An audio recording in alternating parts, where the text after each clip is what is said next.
กับสบายดีและสวัสดีจ้าพี่เอฟซีทุกคนทางฝั่งไทยหรือฝั่งลาวหรือว่าต่างประเทศเนาะมื่อนี้มาพบกับซ่องน้องเอิญซาลาคือเก่าจ้า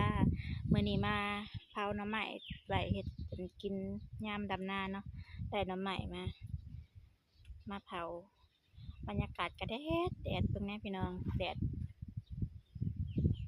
โผดโพตอนเที่ยง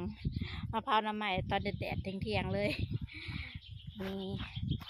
ดังไฟแล้วเรียบร้อยแล้วเนาะเผาอยู่น้ำใหม่กับประมาณ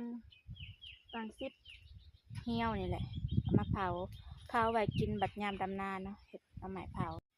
แดดเป็นมาเผาน้ำใหม่เนาะพี่น้องแดดแล้วมาไก่ไผ่เดี๋ยวป้าด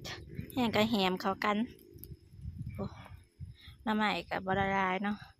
เอามาเผาไว้เห็ดน้ำใหม่น้ำใหม่หมอกน้ำใหม่เซ่นะน้ำใหม่ได้มาแต่เซ่เนาะหอนแห้งกับมาอยู่ไก่ไผ่บ่คือยามหนาวที่นอนมาอยู่ไก่ไผ่จุ่มนี่พระท่านเผา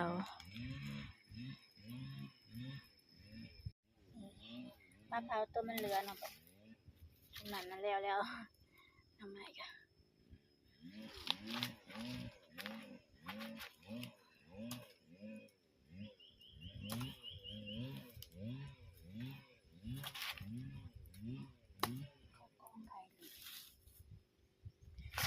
ตัวเผาแล้วก็สิประมาณนี้แหละพี่น้อง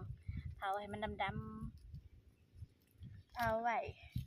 กินบัดยามดำหน้าแล้วบ่มีน้ำกินเนาะบ่มีน้ำกินเท่ากับแกะไปขูด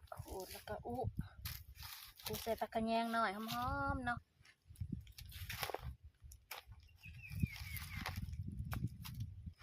น้ำไหนก็บ่หลาย10 หน่อนะ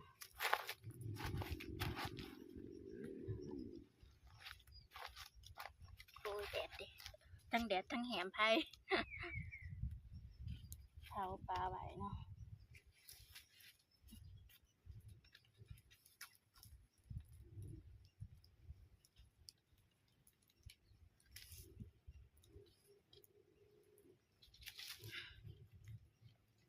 ยัง4 อันเผาแล้ว6 อันมาพิงไผ่ยามห่อนบ่คือพิงไผ่ยามหนาวแล้วเนาะเขาว่ามื้อนี้ฝนสิตกก็คือยังบ่เห็นว่ามื้อฝนมีแต่แดดมันแม่นข่าวเขาคือเขาว่าอยู่บ่เนาะทุกคนบ้านพี่น้องก็เป็นคือกันอยู่บ่แดดแห้งแล้งเนาะชมเขาว่า8 2 หนนะ8 2 หนนะคันปีใด8 2 หนน่ะสิแล้งก็แม่นความเขาเจ้าว่าเนาะความผู้เฒ่าผู้แก่เพิ่นว่านี่น้ำใหม่ทั้งเบิดก็10 หน่อเนาะนี่ตัวเผาแล้วนี่ก็ดำเลยสมชื่อว่าเผาคันเฮาบ่เผาให้มันดำเลยมันสีนั่นมันสีเน่าคันเฮาเผามันดำนะใครแน่ก่อนสิเป็นน้ำใหม่น้ำใหม่ก็ต้องเอามาเผาก่อนเนาะก่อนสิเป็นเมนูน้ำใหม่บ่ฮู้ว่าเป็นหยังต้องเผาก่อนเนาะเสิร์นกับบ่จักคือกันมันบ่คือกับน้ำใหม่เฮาแกงเนาะคันเฮาเฮ็ดเมนูแล้วเฮาต้องอันดับแรกเฮาต้องเอาน้ำใหม่ไปเผาก่อนเนาะ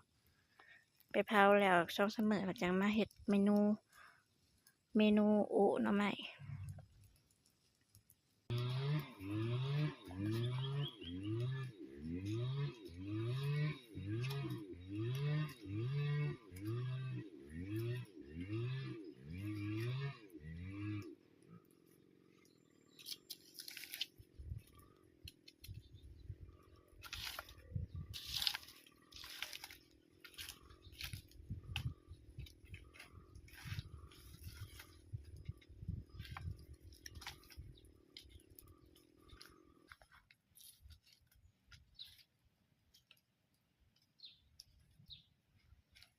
เคลียร์เบิ่งน้ำใหม่เป็นพี่น้อง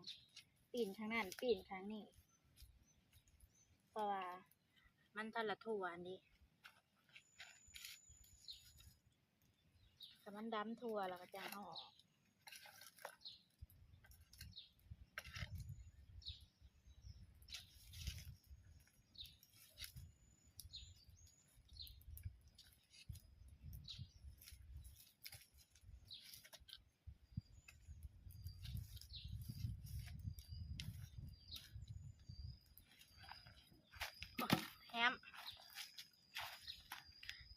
แฮม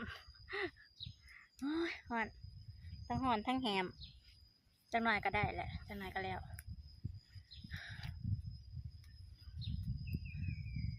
แดดบดแหละใครแน่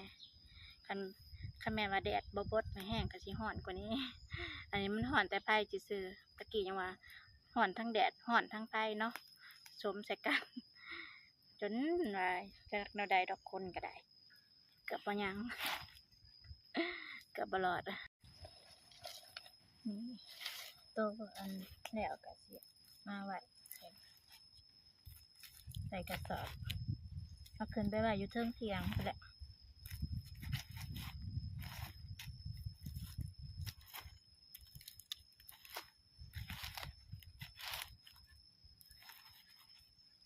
เดี๋ยวจะไปเขี่ยวว่าตอนแรกก็ว่ามันพอดีเลยนะยังบ่พอดีปานใดเขี่ยวก่อน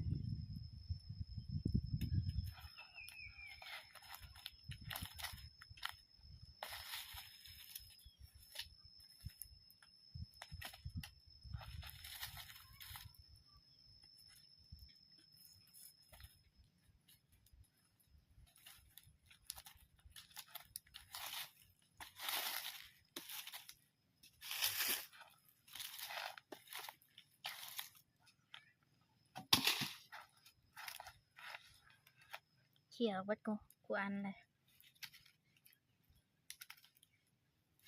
หอน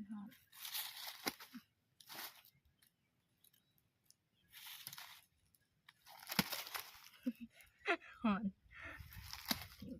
ตึมเลย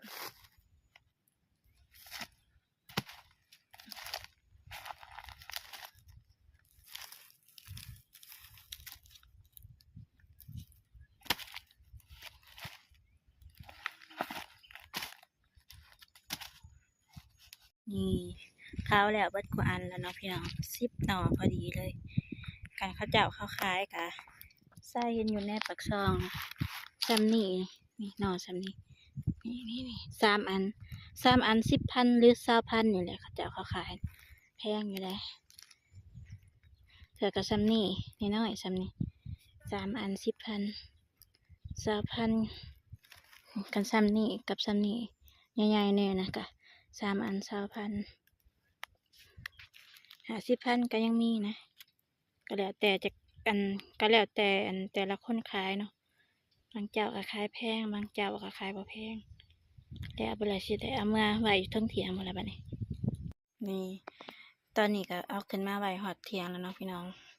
ปลาตื่นมาเพื่อสิฮอดเถียงก็หนักๆไปเผาอยู่ห่มมันกกกระโดนไปเผาอยู่ห่มมันกกบกเพื่อย่างมาฮอดเถียงเมื่อยหนึ่งหลังจากเผาน้ำไม้แล้วคนตกอลี คิดว่าสิบ่ตกแล้วเนาะเพราะว่าเขาจะว่าวันที่25ฝนสิตกกับแม่นอลีอยู่เนาะแต่ว่าบ่ฮู้ว่าเพิ่นสิตกแห้งหรือบ่เนาะว่าบ่ฮู้ว่าสิตกแห้งส่ำใดนะแต่ว่าส่ำนี้แต่ว่าแห้งเติบแล้วบ่ฮู้ว่าเพิ่นสิตกดนหรือบ่เนาะถ้าสิตกดนส่ำใดพอได้ให้ได้ดำนาก็ไข่เนาะอย่าจะบ่ได้ดำนาแม่ก็ส่วนโลกกามาเอิญขึ้นมาดำนาถาผลเหมือนคิดว่าสิบตกแล้วเนาะจะได้ว่าข้าวก็เป็นความจริงอยู่